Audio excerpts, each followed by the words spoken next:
I have some more quotes from the book. It's called How to Behave So Your Preschooler Will Too. It says, consequences teach preschoolers how to make decisions. Good decisions result in positive consequences, while poor decisions result in negative consequences. Consequences teach preschoolers that there's a relationship between cause and effect in the world. This is what happens when I choose this behavior. What do you think about that? Does that make sense to you? Well, yes, but the preschoolers need to behave their mom and dad. Right. You need to obey their mom and dad. If the parent tells the child what to do, then she knows. Like this, you put your dolls with the dolls, put your stuffed animals in this box, and then put your Lego things in this box, and like that. That's perfect. That's a perfect example. That's the parent being very specific about what's expected, and it gives the child a visual as to how to accomplish that task. And I've noticed that it's important for a preschooler to not get more than 2 instructions at one time, because that's really all they can remember.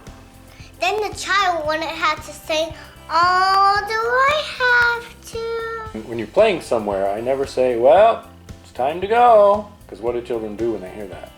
They cry. Yeah. Instead of saying that, I don't say anything. I just pick you up and walk out the door. And I've never said to you, "Okay, Vienna, time for bed," because what do children do?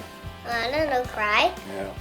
When it's bedtime, do you realize what I do instead of saying, "Okay, it's time for bed"?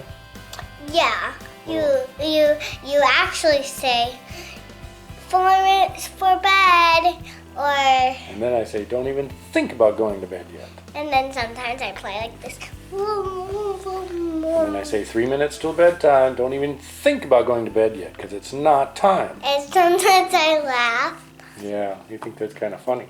And then I say 1 minute till bedtime. You better keep playing. Keep playing now because it's not bedtime yet. And sometimes I think about going to bed, and then you say, "No, don't even think about going to bed." Yeah. And then sometimes I say, "I'm tired, I want to go to bed." And I say, no going to bed. There's still 1 minute left. And then I say, "I want to go to bed."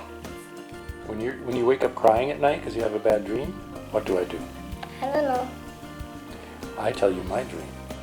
And that distracts you from what was in your head and makes you think about something else. And then you're able to fall asleep.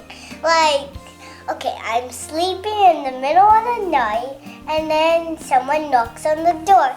And then I look up, and then I see a big blue horse. You've heard a lot of stories about Big Blue Horse, haven't you? Uh-huh. Hey, why didn't anyone tell me one story about a dream? Another thing I do with preschool kids like you is when you're frustrated and crying or whining or that kind of a thing, instead of saying, "Stop crying, stop whining," we do a diversion. Do you know what a diversion is? I do it all the time, and you didn't even know what it was called.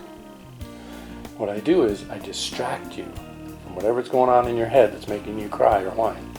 I say, "What's that over there? Look, is that a blue jay?" Or I say, And then sometimes you tickle me like this. when you're crying, when you're crying and you don't have a good reason to cry, then that helps a little bit. Oh, another thing I do is I go, "Did you hear that? Did you hear that? I think yellow-haired Dolly said something. You got to be quiet so we can hear what she's saying." And I put her up to my ear and I say, "Dolly, what are you saying?" "Oh, she said, do you know what day it is tomorrow?" And then you say, "No, what day is it tomorrow?" And I say, "Yellow-haired Dolly, what day is it tomorrow?" She tells me in my ear, and then I say, "Yellow-haired Dolly said it's Thursday tomorrow." And then I say, "Do you know what happens on Thursday?" And you go, "What?" And then I say, "Tell me, Yellow-haired Dolly." And then we go back and forth like that. So we do something a little bit silly, and I include Yellow-haired Dolly or one of your imaginary friends, and then that distracts you, and then you quit crying, and then we move on with life. Then you don't have to be like me telling you, stop crying, blah, blah, blah, blah, blah. We turn it into a positive thing instead of a negative thing. If sometimes when y'all hear Dolly's crying, I say, and I make funny faces like this. Ooh, yeah, and make fun and say funny words, and that makes her laugh. And then that stops crying. Then I sing her a lullaby, and then she just falls asleep so nicely, doesn't snore.